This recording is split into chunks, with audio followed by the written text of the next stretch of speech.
আজকে মটর পনির দিয়ে একটা রেসিপি দেখাবো।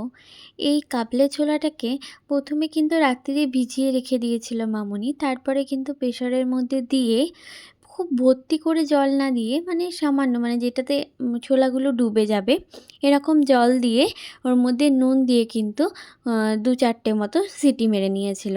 আর এদিকে পনিরগুলোকে কিন্তু খুব বড় নয় আবার খুব ছোটও নয়, স্কোয়ার সাইজের মতো কেটে নিয়েছিল এই মটর পনির বানাবে বলে। তারপরে ওদিকে সিটি প্রায় দেয়া হয়ে গেছিলো, আমাদের সেদ্ধ প্রায় কমপ্লিট। আর এখানে আমরা কড়ার মধ্যে তেল দিয়ে মামুনি এই পনিরগুলোকেও কিন্তু ভালো করে লাল লাল করে ভেজে নিয়েছিল।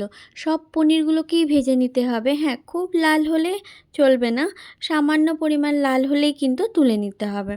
তারপর এখানে মশলাগুলো রেডি করার পালা। গোটা ধনে, গোটা জিরে, শুকনো লঙ্কা, গোলমরিচ তো দিয়ে নুন দিয়ে ভালো করে শুকনো খোলায় নেড়ে ছেড়ে নিয়ে তারপরে কিন্তু যেরকম আমাদের শিলেতে পেষা হয় ওইভাবে কিন্তু পিষে নেওয়া হয়েছিল। এটা কিন্তু এই রান্নার কিন্তু প্রধান মশলা বলতে পারো। তারপর মিক্সির মধ্যে টমেটো, আদা দিয়ে দেওয়া হয়েছিল, লঙ্কা দিয়ে দেওয়া হয়েছিল, আর হচ্ছে পোস্ত দিয়ে দেওয়া হয়েছিল। পোস্তটা একটু পরিমাণ মতো তোমরা যতটা করবে তার উপর ডিপেন্ড করছে। পোস্ত দিয়ে তার মধ্যে কিন্তু মগজদানা দিয়ে একটা পেস্ট তৈরি করে নেওয়া হয়েছিল। তারপরে পনিরগুলো ওদিকে ভাজা প্রায় হয়েই গেছে, তো পনিরগুলোকে তুলে নিয়েছিল মামুনি। দেখতেই পাচ্ছ খুব একটা কিন্তু লাল হয়নি। আর এখানে ফোড়ন দেওয়ার জন্য দারচিনি, লবঙ্গ আর এলাচ এটা থেতো করে ওই কড়ার তেলের মধ্যেই ফোড়ন দিয়ে কিন্তু ওই মিক্সিতে তৈরি করে রাখা পেস্টটা দিয়ে দেওয়া হয়েছিল। তারপরে কিন্তু একটুখানি নেড়ে চেড়ে ওর মধ্যে হলুদ দিয়ে দেওয়া হয়েছিল, কাশ্মীরি লাল লঙ্কার গুঁড়ো দিয়ে দেওয়া হয়েছিল, নুন, চিনিটা সামান্য পরিমাণ বেশি দেওয়া হয়েছিল।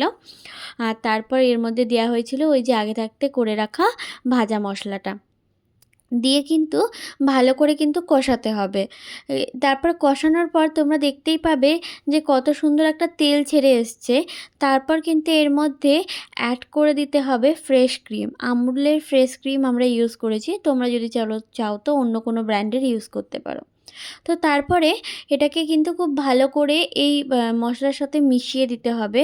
তারপরে এর মধ্যে আগে থাকতে সেদ্ধ করে রাখা কাবলি ছোলা আটাকে দিয়ে একটুখানি ফুটে গেলে কিন্তু ওর মধ্যে পনিরটা দিয়ে তার মধ্যে কাসুরি মেথি আর হচ্ছে আগে থাকতে ওই যে করে রাখা ভাজা মশলাটাও ওপর দিয়ে ছড়িয়ে দিতে হবে, আর হচ্ছে ধনেপাতা দিয়ে নামিয়ে নিলেই কিন্তু আমাদের রেডি হয়ে যাবে কাবলি ছোলা আর পনিরের তরকারি।